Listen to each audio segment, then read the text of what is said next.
afartan dhalinyarada oo mid ka mid ah haweeney ahayd ayaa xafiiska xeelaalintu ku soo eedeysay furasho iyo dhac ay ugu geysteen gudaha magaalada Garowe Dhibane Shamaaka Ciise Xirsi. maxkamadda darajada koowaad ee gobolka Nugaal ayaa maanta u fariisatay garmaqalka eeda loo haysto afartan dhalinyarada ah.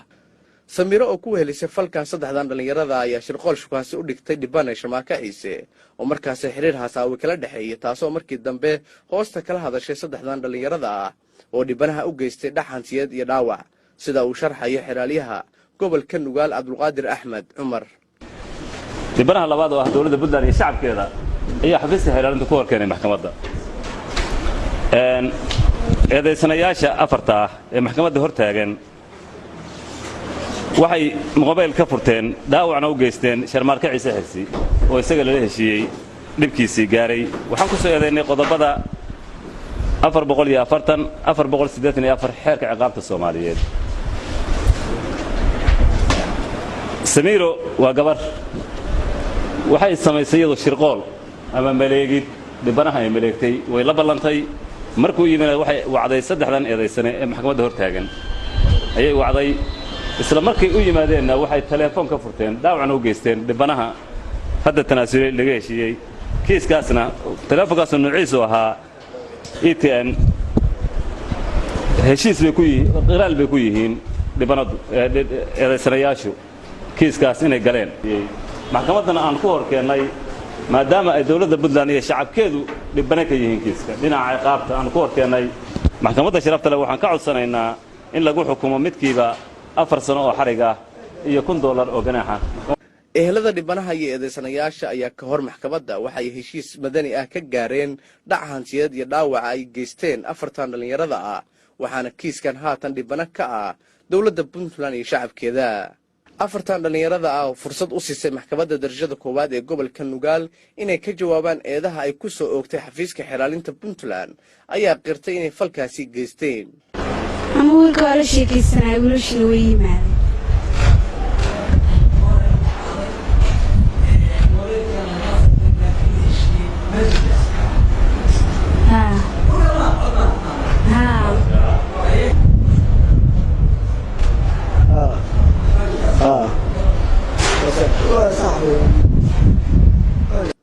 gudoomiyaha maxkamadda darajada koowaad ee gobolka Nugaal Sheekh Cabdinuur ayaa ugu dambeyntii ku dhawaaqay go'aanka maxkamadda. maxkamaddu markay weydiisay marka eedeysanayaasha dambigaas xeelaalinta ku soo eedeysay inay galeen ay qirteen sida xeelaalinta u soo gudbisay inuu yahay gabadhu nimanka ay shirqooshay Samiro nimanka kalena ay u yeertay sidaasna qofkaas telefoonkiina lagaga qaaday dhaawiciina lagu gaarsiiyay xukunkii maxkamadda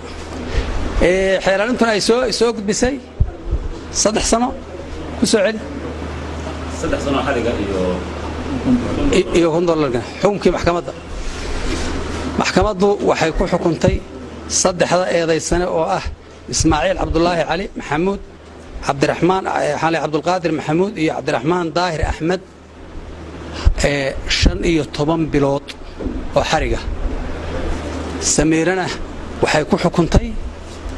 waxay ugu dartay 500 oo ganaaxa. Samirana waxay ku xukuntay $1 oo ganaaxa wax xabsiya kuma xukumin racfaan baa ka furan wabillahi tawfiiq. maada aysan magaranaysaa dambigii lagu soo eedeeyay sidii xeelaalintu u soo eedeysay oo jirtay ay u sheegeen baa maxkamaddu xukunkaas ka khafiifisay. dhanka kale maxkamadda darajada koowaad ee gobolka Nugaal ayaa dhageysatay garmaqalka eeda loo haysto Cabdicasiis Caydiid oo ciidamada amniga Garowe ay ku soo qabteen isagoo ku hubeysan tuuray. xeelaalyaha gobolka Nugaal Abdulqaadir Axmed Cumar ayaa maxkamadda ka horjeediyay eedaha loo haysto eedeysane Cabdicasiis Caydiid sidoo kale eedeysanaha ayaa iska fogeeyay eedaha ay soo jeedisay xafiiska xeelaalinta Puntland. nooca dambiga loo haystaa ninkan waa robbery qodobada 480 484 xeerka ciqaabta Soomaaliyeed. Cabdicasiis waxa lagu soo qabtay lagu soo xilay saldhigga bari waxa lagu soo qabtay tooreydaas soo sita dariiqyada iyo luqyada la taagan. Cabdicasiis fal uu markaan galay laguma soo qaban laakiin wuxuu u diyaarsanaa inuu fal galo waxa ka hortagay ciidanka amniga. Cabdicasiis waa caadaystay ku fogaaday dhaca iyo boobka dadka loona soo xiray marar badan waxayna caddeeyeen ciidanka saldhigga bari inuu yahay caadayste magaciisa oobiga buuxiyey gacantana lagu soo dhigay isagoon markaa falku jirin laakiin u diyaarsan aabbihiisna wuxuu caddeeyey sida ay boolisku sheegeen inuu yahay caadayste ku caanbaxay dhaca boobka iyo dhibaataynta bulshada sidaa daraaddeed si naftiisu u badbaado isaga oo loo danaynayo bulshaduna uga badbaado maxkamadda sharafta leh waxaan ka codsanaynaa in lagu xukumo 3 sano oo xariga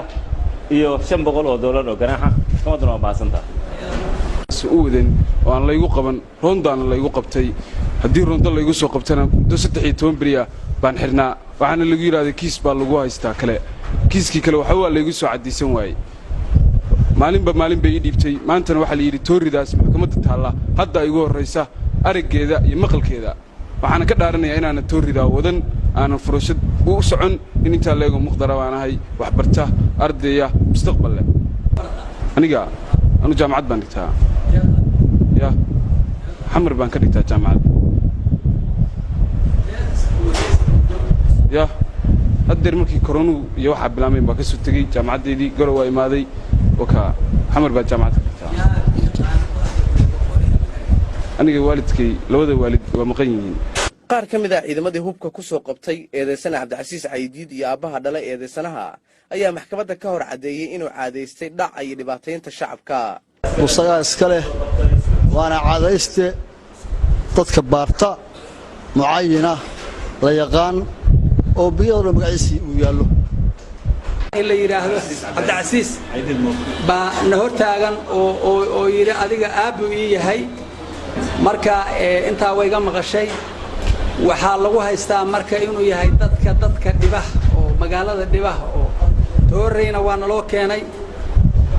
la yidhi uu sitool isagoo isu diyaariyey inuu howlgal galo wax kharibo laga hortegey maxaa marka wiilkaaga kula socotaa oo ku ogtahay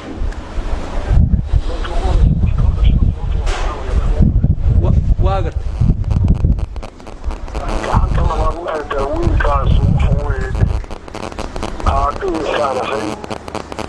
وروبر وضدك وحوي كوش كشغله وتروح كوش واكو مغليا محكمة شرف waxaa ka codsanayaa ummadda masaakiinta ah oo islaamka ah in laga qabto oo la xiro gudoomiyaha maxkamadda darajada koowaad ee gobolka Nugaal Sheekh Cabdinuur ayaa ku dhawaaqay go'aanka maxkamadda xukunkii maxkamadda intaas markay u cadaatay eedeysanuhu inuu yahay